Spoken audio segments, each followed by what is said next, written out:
In January 2008, eAcademy subject matter experts Thomas and Penny Power had their knowledge productized for global release. The video you're about to watch is the result of that process.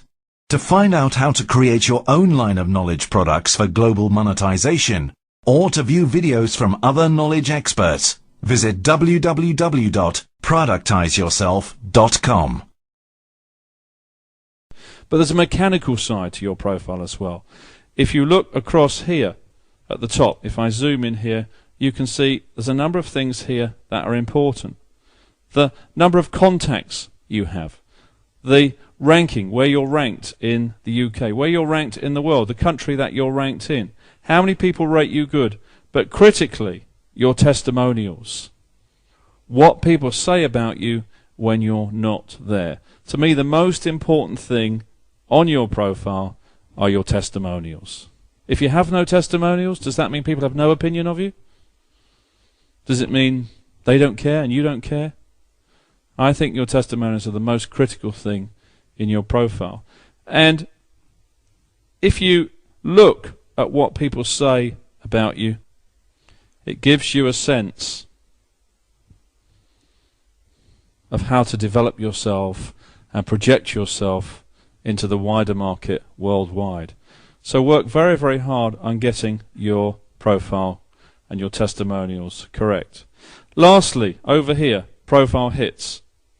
If I zoom in on there, on profile hits, every time somebody visits your profile, you get detail on the time, you get their name, you get the organization they're with, you get the location, and you get the country. And you get a little symbol at the end which tells you how many messages that you've had with them.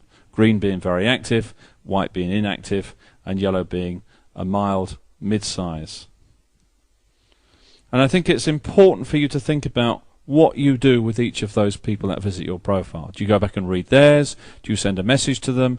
Think about them, because they're effectively knocking on your front door. Are you taking any action with them?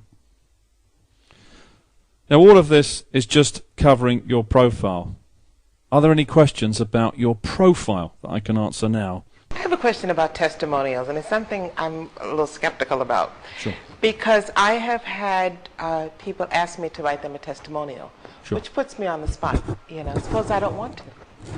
But those are the people that you find that have lots of testimonials. Now, I think I would feel cheesy if I said, could you please write me a testimonial? So I don't know, like when you say get testimonials, how do you do it without being cheesy? I don't think you can ask for a testimonial. People do all the time.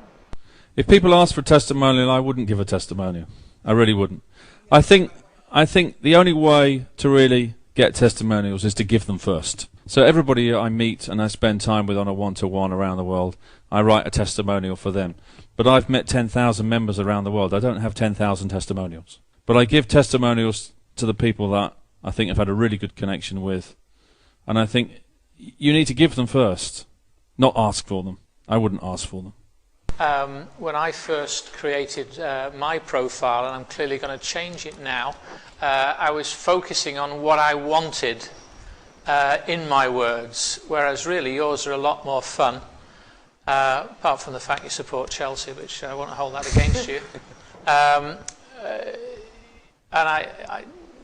So really that's about just your area of interest, or I mean, I noticed, for instance, you've got mum, and I know that's a lovely thing to have, but why would that be there? Well, because she's very important to me, and I think with your 50 words, you've got to find a light way to engage. Because, when people look at your profile online, they're looking at your photo a tenth of a second. They're scanning your 50 words another half a second. And you've got to find things that lift out at them ever so quickly, because they'll just click in the mouse click and disappear off to another profile. And not particularly heavy, I notice. I don't think it should be particularly heavy, no. It should talk about business stuff, it should talk about personal stuff, social stuff, but I think it should be attractive. The trouble with business and what people do for a living is it's not very attractive to people. Business is not very absorbing. People are very absorbing. Yeah. People are much more interesting than business. So the more of your self-pool you can reveal, I think, the better. Does that help? Yeah, excellent. Okay, so just a little wrap up there on profile, so we've got all that clear in our minds. You've got your photograph, number one. Your face is your brand. Professional photograph, professional image. Cheap photograph, cheap image. Webcam photograph, webcam image. Think about what image you want to project. Your face is your brand. Your 50 words, your instant connection with somebody, your whole life wrapped up in 50 words. Bang, they've got you, they've seen it. In my case, printed on the back of a business card. Perhaps you want to print it on the back of your business card. Then you've got the first 2 lines of your profile. Those are the 2 lines that Google index first when they Google your profile. Those are the 2 lines that you want people to read when they type your name into Google. That's what they read. Oh, I know what Denise does. I know what Paul does. I know what Dan does. I've got it straight away, and I know how to contact them either on the phone or through email, whichever way you prefer to contact. And then through the rest of your profile, what image you want to project. As I said earlier, people are more interested in who you are than what you do. And I think photos are a great way to project who you are. And I think you should talk about your journey plan, your where you've come from, where you're going to, what you've succeeded with in life, and what you've failed with in life. People don't want to read success stories because they know they're not true. We're all full of failure, and we're all full of success. Most of us know that failure is the route to success. Most of us know that. Project that, reveal who you are, and allow for your vulnerabilities to come through also. And then the mechanical side, what's important, I think, is your testimonials. As Penny always talks about, network value. What people say about you when you're not there is your real measure of performance in networking. Focus hard on getting testimonials. The secret to getting testimonials is to give testimonials. Never ask for testimonials.